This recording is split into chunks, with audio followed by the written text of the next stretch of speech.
নমস্কার বন্ধুরা, আজ আমরা আলোচনা করব ক্লাস 4 রায়মার্টিন কোশ্চেন ব্যাংকের বাংলা থেকে 15 নম্বর স্কুলের প্রশ্ন উত্তর নিয়ে। তো চলো ভিডিওটি শুরু করা যাক। প্রথমে আজ দেখো সঠিক উত্তরটি নির্বাচন করো। প্রথম প্রশ্ন, আলো নাটকে আমরা শম্ভুর সাহসের পরিচয় পাই। নেক্সট প্রশ্ন, শম্ভুর 12 বছর বয়স। উবা কাঠকুটো দিয়ে ছবি আঁকে। বনহাঁস ডিম তার শ্যাওলায় ঢাকছে। স্কট জন্মগ্রহণ করেন 1868 সালে। 2 নম্বর আছে শূন্যস্থান পূরণ করো। ছেলেবেলা থেকে স্কট নৌ-বিভাগের কাজ শিখতে থাকেন। একটি ধানের শীষের উপর একটি শিশির বিন্দু। হাড়ভাঙা পাতার গাছ শুশনি পাহাড়ের মাথায়।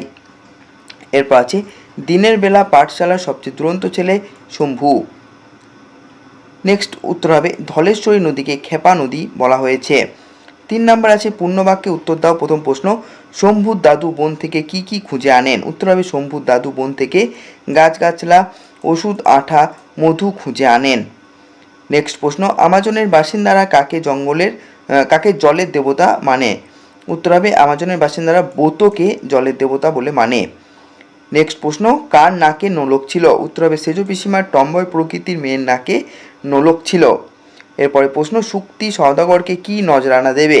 উত্তর হবে শুক্তি সওদাগরকে মুক্ত নজরানা দেবে। পরের প্রশ্ন, শ্লেষ যাত্রার জন্য কয়টি কুকুর নেওয়া হয়েছিল? উত্তর হবে শ্লেষ যাত্রার জন্য 19টি কুকুর নেওয়া হয়েছিল। 4 নম্বর আছে দেখো টিকা লেখো। কিং এডওয়ার্ড দ্বীপ।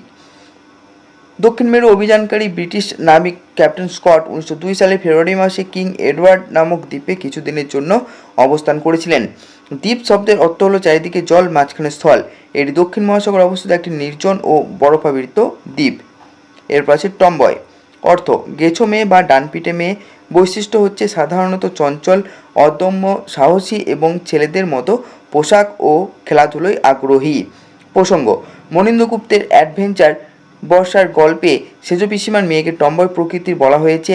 সহজ কথায় টম্বয় হলো সেসব মেয়েরা যারা নিজেদের স্বাধীনচেতা ও সাহসী মনোভাবের কারণে প্রথাগত মেয়েদের গণ্ডি পেরিয়ে ছেলেদের মতো বা তাদের সঙ্গী হয়ে সব কাজ করতে ভালোবাসে।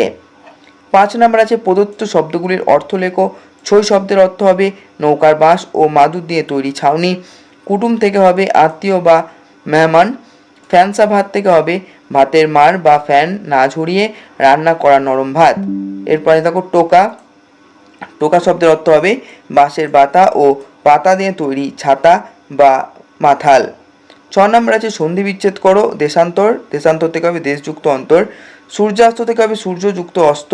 বিদ্যালয় থেকে হবে বিদ্যাযুক্ত আলোয়। স্বাধীনতা থেকে হবে স্বযুক্ত অধীনতা।